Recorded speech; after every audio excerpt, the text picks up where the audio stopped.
नमस्कार, आप देख रहे हैं विजडम इंडिया न्यूज। उपराष्ट्रपति जगदीप धनखड़ ने अपने पद से इस्तीफा दे दिया। उनकी तरफ से स्वास्थ्य कारणों का हवाला देकर इतना बड़ा कदम उठाया गया। अब उनके अचानक दिए गए इस्तीफे ने सभी को हैरान कर दिया है। जहां इस फैसले ने कई सवालों को जन्म दिया है। सबसे जरूरी और स्वाभाविक तो यही है, आखिर अब राज्यसभा कौन चलाने वाला है।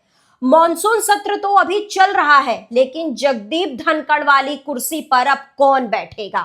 तो वहीं अब यह सवाल जवाब एकदम स्पष्ट है। जो भी देश के उपराष्ट्रपति होते हैं, उनका सबसे बेसिक काम राज्यसभा को संभालना ही होता है। संवैधानिक भाषा में इसे हम सभापति का पद कहते हैं। जिस तरह लोकसभा की कार्यवाही स्पीकर देखते हैं, राज्यसभा में यही जिम्मेदारी सभापति की होती है।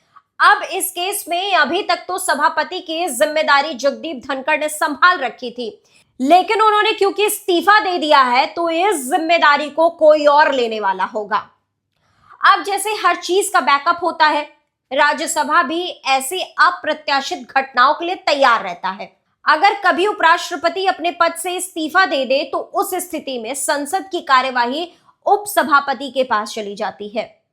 जब तक नए उपराष्ट्रपति नहीं चुन लिए जाते, उपसभापति ही उस पद को संभालते हैं। इस समय राज्यसभा के उपसभापति की जिम्मेदारी हरिवंश नारायण सिंह के पास है। ऐसे में जब मॉनसून सत्र फिर शुरू होगा, उस कुर्सी पर धनखड़ की जगह हरिवंश बैठे होंगे। वैसे कुछ सवाल पूछ रहे हैं, क्या हमारा संविधान कार्यवाहक उपराष्ट्रपति की बात करता है? अब यह सवाल भी इसलिए क्योंकि हमने कार्यवाहक पीएम, कार्यवाहक सीएम देखे हैं। ऐसे में क्या कार्यवाही उपराष्ट्रपति भी होते हैं? इसका सीधा जवाब है नहीं। हमारा संविधान कोई भी ऐसा पद नहीं देता है। ऐसे में अगर उपराष्ट्रपति इस्तीफा देंगे, तो जल्द से जल्द फिर चुनाव ही करवाना होगा।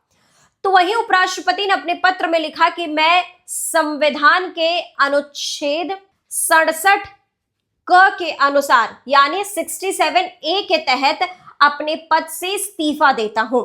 मैं भारत के राष्ट्रपति में गहरी कृतज्ञता प्रकट करता हूं। आपका समर्थन अडिग रहा और मेरा कार्यकाल शांतिपूर्ण और बेहतरीन रहा। मैं माननीय प्रधानमंत्री और मंत्रिपरिषद के प्रति भी गहरी कृतज्ञता व्यक्त करता हूं। प्रधानमंत्री का सहयोग और समर्थन अमूल्य रहा है और मैंने अपने कार्यकाल के दौरान उनसे बहुत कुछ सीखा है। माननीय सांसदों ने मुझे स्नेह, विश्वास और अपनापन मिला, वह मेरी स्मृति में हमेशा रहेगा। मैं इस महान लोकतंत्र के लिए आभारी हूं कि मुझे इस महान लोकतंत्र में उपराष्ट्रपति के रूप में जो अनुभव और ज्ञान मिला, वह अत्यंत मूल्यवान रहा है। यह मेरे लिए सौभाग्य और संतोष की बात रही है कि मैंने भारत की अभूतपूर्व आर्थिक प्रगति और परिवर्तनकारी युग में तेज विकास को देखा और उसमें अपनी भागीदारी निभाई। इस महत्वपूर्ण दौर में सेवा करना मेरे लिए सच्चे सम्मान की बात रही है।